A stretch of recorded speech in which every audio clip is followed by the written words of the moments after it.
Okay, so we're here with Patrick McGrath. Patrick, you're from Ireland, right? Why don't you tell the guys where you went to college and your background? Yes, that's correct. I'm from County Cork. I live outside a town called Fermoy in County Cork. I studied agriculture in the Cork Institute of Technology. In the Cork Institute of Technology I completed 4 years. When I finished my exams this year, I decided to come out to America on the Ohio program, and I came out here to Reimers General Partnership in Jamestown, North Dakota. And why did you decide to come to the States? Well, there was a few reasons.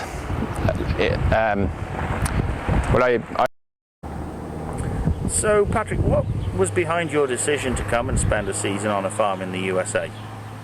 Well, there was a few reasons for why I wanted to come over to the United States. I have a great interest in crops and machinery.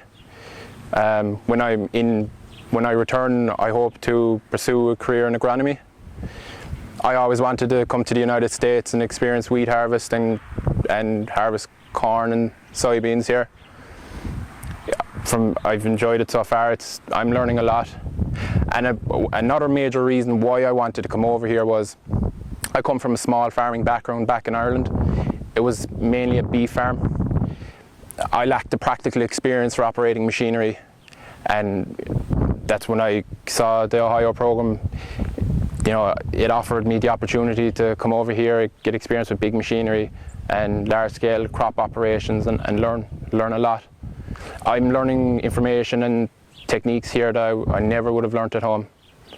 Okay, and you said big-scale farming and machinery. I mean, Reimers is a pretty big farm. Just sort of explain the size of the farm and things like that about Reimers here. Reimers General Partnership, they're based in Jamestown, North Dakota. They farm maybe 44,000 acres. That's a rough estimate, but it's around that. On the farm, they grow, it's about 30,000 acres of soybeans, and roughly, I think this year there was about 13,000 acres of corn. The corn goes for ethanol production, and the soybeans are sold straight off the combine, and they go to an elevator in Jamestown. Okay, and with 40,000 plus acres, you have to have a fair amount of machinery. Behind you there's a John Deere 9510R, which I believe was brand new for the start of this season. On the machinery fleet, what sort of equipment have you got? For a farm, like this is one of the biggest farms I've ever encountered. We have a lot of equipment here. Like we need all the equipment here is new. Like to cover all above 44,000 acres roughly, you need good new equipment. We don't have a lot of equipment, but we have enough. Like here now, this tractor, John Deere 9510R, it's roughly around 500 horsepower, around that approximately. I drove this in the spring. Mainly I was just operating it, cultivating with a digger. It was just digging, a digger cultivator. Normally there could be two of us in a field, and we just dig ahead of planters. Roughly there's about 7 of these tractors. They're all GPS operated. All the fields here that we operate in, they're all mapped. And so once we go into a field, we just circle the boundary and we can strike out then and just use GPS, and that keeps it straight. Okay, and you came over in May, I think it was. So what sort of, in your year, what jobs have you been doing on the farm? You know, you mentioned you were cultivating. What other things have you done? That's the one thing about coming here, you get involved in every aspect of the farm. Like, a great thing was my machinery experience was very limited, but yet I get to operate equipment like this. You know, the Reimers were willing to train me, and you know, they have great trust in their employees, which is a great thing. I was involved in everything from rock picking, rock rolling, a bit of planting, servicing the machinery. That was mostly it during the spring. During the spring as well, a major part is just fetching seed and fuel for vehicles. That's a major job that must be done in the spring too, just to keep all the equipment running. Okay, and you guys came, you planted, there was the spraying season. We'll go and look at a planter in a second, but you know, in a day you plant a lot of acres, right? Yeah. Yeah, and the same with spraying, you cover a lot of acres. Just tell the guys sort of how big the planters are. On this farm we have 90-foot planters, there's 60-foot planters. We have air drills and planters. The equipment is big, but it's nice equipment.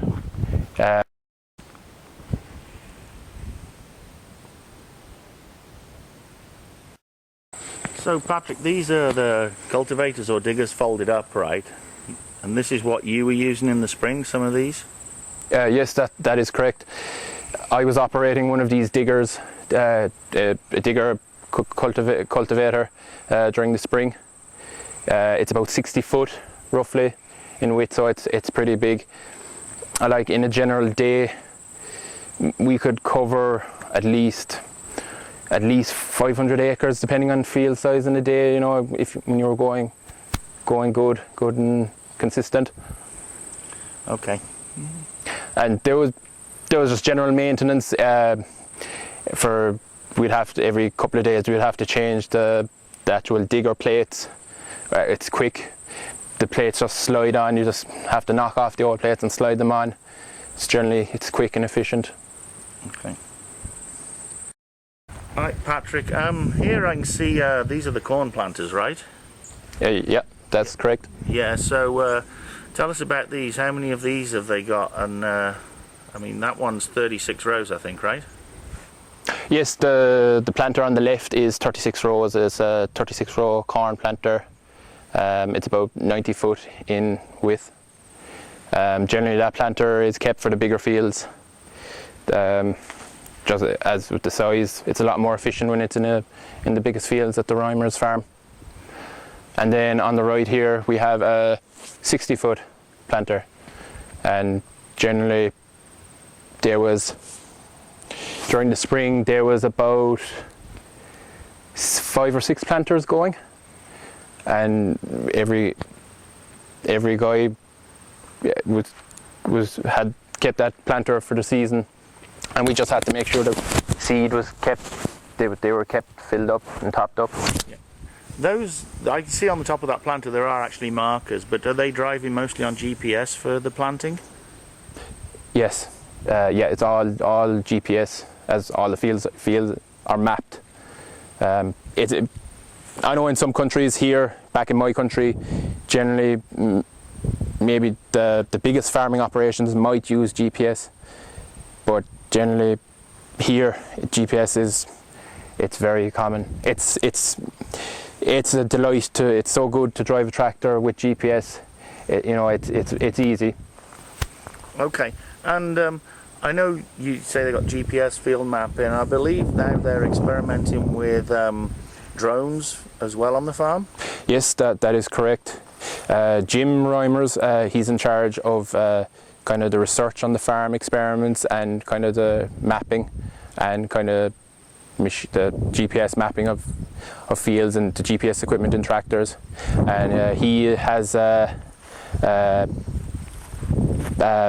kind of a piece of flying equipment called a UAV, I think it's called, and he just flies that over fields just on a weekly basis, documenting fields, the growth in fields and stuff like that.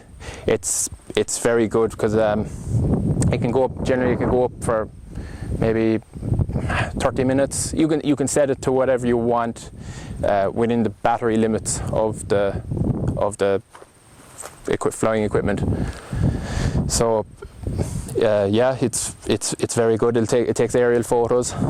So, and then once the photos are taken, Jim takes all that data and he has to stitch it with computer software to analyse all that data.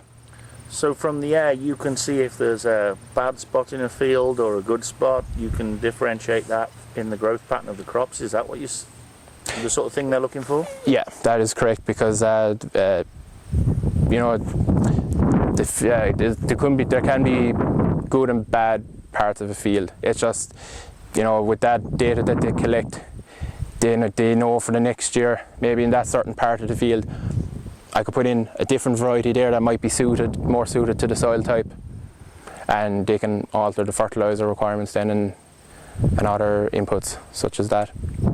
Okay.